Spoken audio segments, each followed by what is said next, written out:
తెలుగు రాష్ట్రాల ముఖ్యమంత్రులు నిప్పుతో చెలగాటమాడుతున్నారా? తమ రాజకీయ ప్రత్యర్థులను సెంటిమెంట్తో కూడిన అంశాలపై టచ్ చేస్తూ తుచ్చమైన రాజకీయ ప్రయోజనాల కోసం ధర్మానికి న్యాయానికి ప్రతీకలమని చెప్పుకుంటున్న మాజీ ముఖ్యమంత్రులు కేసీఆర్, జగన్మోహన్ రెడ్డిలపై నిందలు వేస్తున్నారా? నీతి నిజాయితీలకు నిలువెత్తు నిదర్శనమని భావిస్తున్న ఈ ఇరువురితో పెట్టుకొని సమస్యలు కొని తెచ్చుకుంటున్నారా? ఈ ప్రశ్నలకు సమాధానం అంత ఈజీగా లభించదు. తెలంగాణ ముఖ్యమంత్రి రేవంత్ రెడ్డి, మాజీ ముఖ్యమంత్రి కేసీఆర్ మధ్య ముదురుతున్న జగడం విషయానికి వద్దాం. టెలిఫోన్ ట్యాపింగ్ కేసులో కేసీఆర్ కు సిట్ నోటీసులు ఇవ్వడంతో తెలంగాణ రాజకీయాలు వేడెక్కాయి. కేసీఆర్ ను విచారణకు పిలవడం అంటే తెలంగాణ ఆత్మ గౌరవాన్ని టచ్ చేయడమేనని భారత రాష్ట్ర సమితి నాయకులు మండిపడుతున్నారు. అధికారంలో ఉన్నప్పుడు కేసీఆర్ ఏమి చేసినా అది లోక కళ్యాణం కోసమేనని బీఆర్ఎస్ నాయకులు బలంగా నమ్మారు. ప్రజలను నమ్మించజూశారు. ఎందుకంటే కేసీఆర్, జగన్ రెడ్డిల రాజకీయ ఎత్తుగడలు సంప్రదాయ రాజకీయాలకు భిన్నంగా ఉంటాయి. తమ సమస్యలను ప్రజల సమస్యలుగా చిత్రీకరిస్తారు. శిఖర సమానులుగా తాము భావించే కేసీఆర్ కు విచారణల పేరిట నోటీసులు ఇచ్చే సాహసాన్ని అంగుష్టమాత్రుడైన రేవంత్ రెడ్డి చేయడం ఏమిటి అని వారు ప్రశ్నిస్తున్నారు. కేసీఆర్ అంటే తెలంగాణ, తెలంగాణ అంటే కేసీఆర్ అనే వాస్తవాన్ని విస్మరించి ఆయననే విచారిస్తారా? ఎంత ధైర్యం అంటూ మండిపడుతున్నారు. ఆత్మగౌరవం కేసీఆర్ అండ్ కోకు మాత్రమే ఉంటుందా? తెలంగాణ కోసం గతంలో కొట్లాడిన వారికి ఉండదా? అధికారంలో ఉన్నప్పుడు చేసిన తప్పులపై విచారణ చేయకూడదా?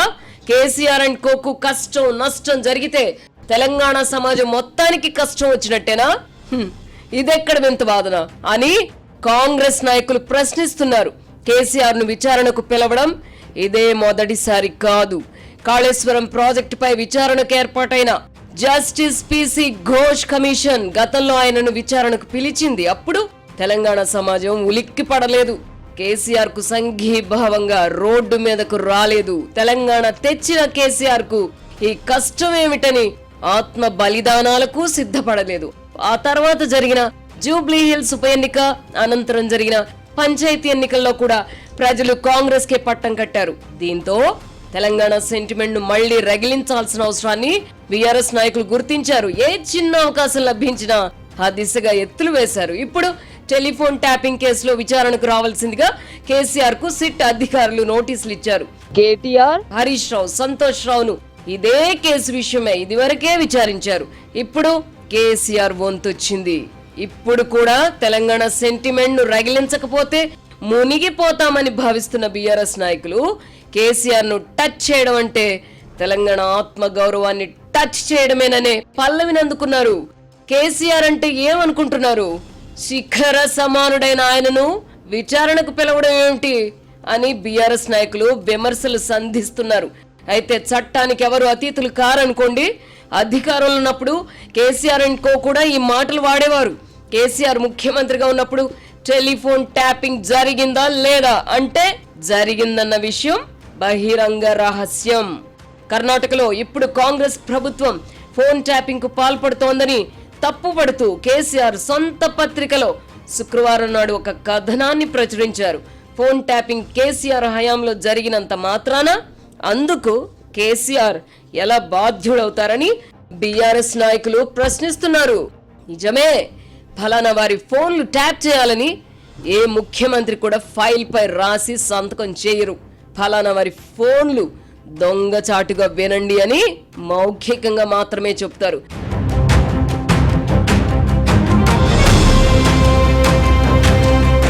ఇప్పుడు సిట్ విచారణలో కూడా కేసీఆర్ దోషి అని తేల్చడం సులువు కాదు. కేసీఆర్ తో పాటు అప్పుడు చక్రం తిప్పిన వారు తాము కోరుకున్న ఫోన్ నంబర్లను ఊరు పేరు రాయకుండా నక్సలైట్లతో ముడిపెట్టి సంబంధిత కమిటీల నుంచి ఆమోదం పొందారు. ఈ కారణంగా ఫోన్ ట్యాపింగ్ తో తమకేం సంబంధమని కేసీఆర్ అండ్ కో హుంకరిస్తున్నారు. ఈ కేసులో కేసీఆర్ ను నేరుగా ఇరికించడం దాదాపు అసాధ్యం. ఈ ధీమాతోనే కేసీఆర్ నే విచారణకు పిలుస్తారా అని బీఆర్ఎస్ నాయకులు హుంకరిస్తున్నారు.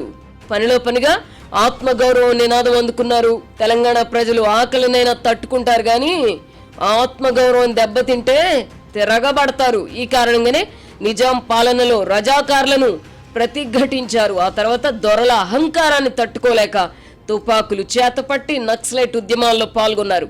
నాటి దొరల వారసుడైన కేసీఆర్ కు ఇప్పుడు రేవంత్ రెడ్డి ప్రభుత్వంలో మొదటిసారిగా కష్టం వచ్చింది.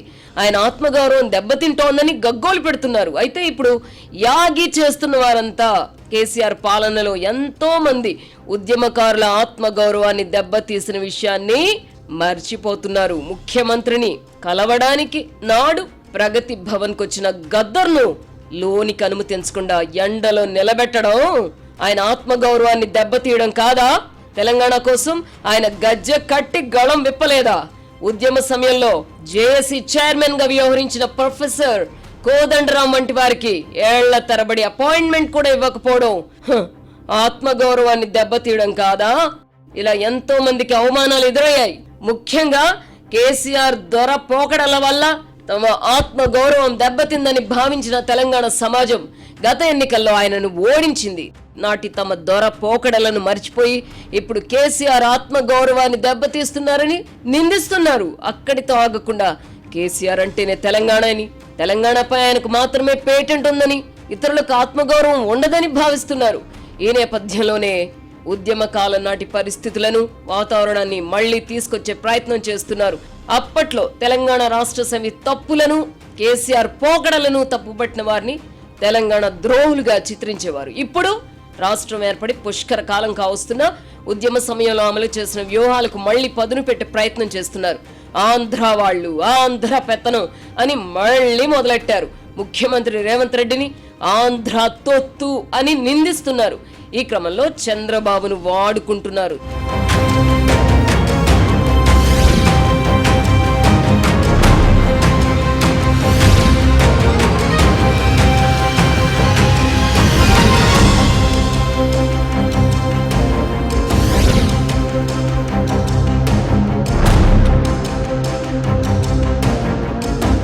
తెలంగాణ సెంటిమెంట్ మళ్లీ పండుతుందో లేదో తెలియదు గాని భారత రాష్ట్ర సమితి యంత్రాంగం అంతా అదే పనిలో నిమగ్నమై ఉంది. ఏ చిన్న అవకాశం లభించినా తెలంగాణ సెంటిమెంట్ ను రగిలించే ప్రయత్నం చేస్తున్నారు. ఇందుకోసం తాము పెంచి పోషిస్తున్న సోషల్ మీడియా కూలీలను ప్రయోగిస్తున్నారు. దక్షిణ తమిళనాడులో ఒక ఆచారం ఉంది. ఎవరైనా చనిపోతే కూలి కోసం కొంతమంది వారి ఇళ్లకు వెళ్లి తమ ఇంట్లో వాళ్ళు చనిపోయినట్టుగా నటిస్తూ శోకాలు పెడతారు. నిజానికి చనిపోయిన వారితో వారికి ఎటువంటి బంధుత్వం గాని ఇతరత్ర అనుబంధం గాని ఉండదు. కాసేపు ఏడ్చినట్టు చేసి కూలి డబ్బులు తీసుకుని వెళ్ళిపోతారు.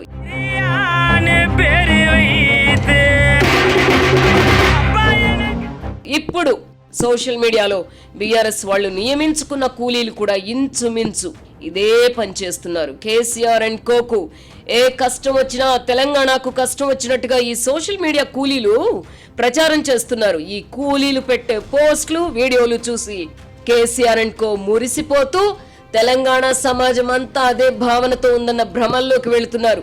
టెలిఫోన్ ట్యాపింగ్ కేసులో కేసీఆర్ కు నోటీసులు జారీ అయినప్పటికీ తెలంగాణలో గాలి స్తంభించలేదు. జనం ఎక్కడ రోడ్ల మీదకు రాలేదు. ముఖ్యమంత్రి రేవంత్ రెడ్డిపై కేసీఆర్ అండ్ కోకు ద్వేషం ఉందని చెప్పి ప్రజలంతా రేవంత్ రెడ్డిని ద్వేషించాలని, ద్వేషిస్తారు అని భావించడం అవివేకమే అవుతుంది. అయితే కేసీఆర్ అండ్ కో కేవలం తెలంగాణ సెంటిమెంట్ మాత్రమే నమ్ముకోకుండా ముఖ్యమంత్రి రేవంత్ రెడ్డిని దెబ్బతీయడానికి ఇతర ప్రయత్నాలను కూడా అన్వేషిస్తున్నారు. ఈ క్రమంలోనే ముఖ్యమంత్రికి వ్యతిరేకంగా కాంగ్రెస్ పార్టీలో అసమ్మతి పొగలు రాజేయడానికి ప్రయత్నాలు మొదలెట్టారు. రేవంత్ రెడ్డి పట్ల కాంగ్రెస్ అధిష్టానం ఆగ్రహంగా ఉందని, నాయకత్వం మార్పు జరుగుతుందని సోషల్ మీడియాలో తమ కూలీలతో ప్రచారం చేయించడం మొదలుపెట్టారు.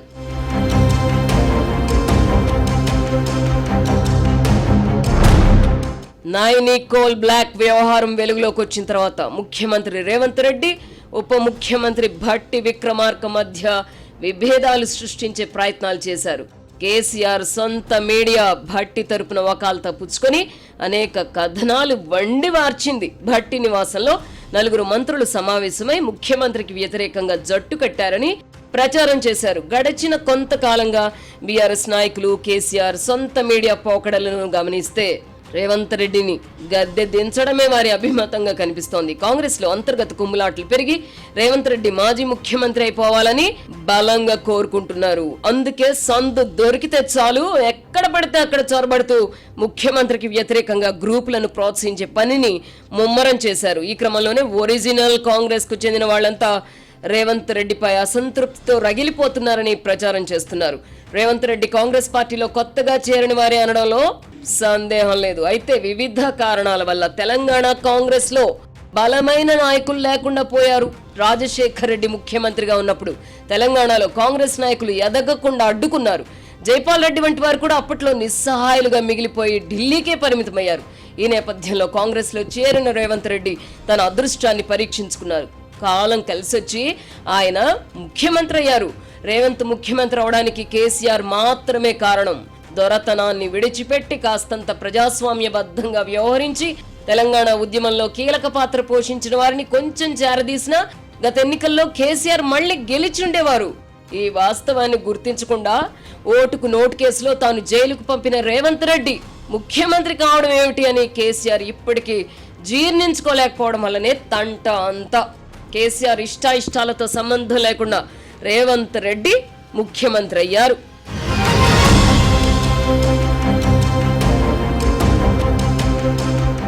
ముఖ్యమంత్రి అయిన రేవంత్ రెడ్డి అంతటితో సంతృప్తి చెందకుండా విచారణల పేరిట కేసీఆర్ అండ్ కోను ముప్పు తిప్పలు పెడుతున్నారు. దీంతో ఉభయ పక్షాల మధ్య వైరం పతాక స్థాయికి చేరింది. రేవంత్ రెడ్డికి వ్యతిరేకంగా కేసీఆర్ అండ్ కో ముప్పేట దాడి మొదలైంది. రేవంత్ రెడ్డిని కూడా తక్కువ అంచనా వేయడానికి లేదు. కేసీఆర్ అండ్ కో తమ వద్దున్న అస్త్ర శస్త్రాలన్నింటినీ వినియోగిస్తున్నందున మున్సిపల్ ఎన్నికల తర్వాత రేవంత్ రెడ్డి తన వ్యూహాన్ని అమలు చేసే అవకాశం ఉంది. మున్సిపల్ ఎన్నికలు పార్టీల గుర్తులపై జరుగుతాయి. ఈ ఎన్నికల్లో అత్యధిక స్థానాలను గెలుచుకోగలిగితే రేవంత్ రెడ్డి మరింత బలపడతారు. అప్పుడు కేసీఆర్ అండ్ కోను మరింత ఉక్కిరిబిక్కిరికి గురి చేస్తారు.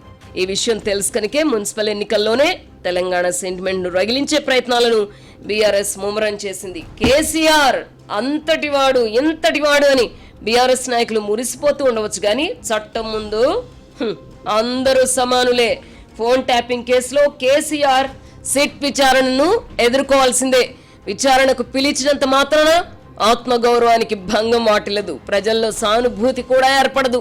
కేసీఆర్ ను జైలుకు పంపితే మాత్రం సానుభూతి ఏర్పడవచ్చు. బహుశా అందుకే కాబోలు ముఖ్యమంత్రి రేవంత్ రెడ్డి ఆ దిశగా చర్యలు తీసుకోవడం లేదు. ఉల్టా చోర్ కోత్వాల్ కో డాంటే అనే విధానం అన్ని వేళలా పని చేయదు. కేసీఆర్ తో పాటు ఆంధ్రప్రదేశ్ మాజీ ముఖ్యమంత్రి జగన్మోహన్ రెడ్డి కూడా ఇదే విధానాన్ని నమ్ముకున్నారు.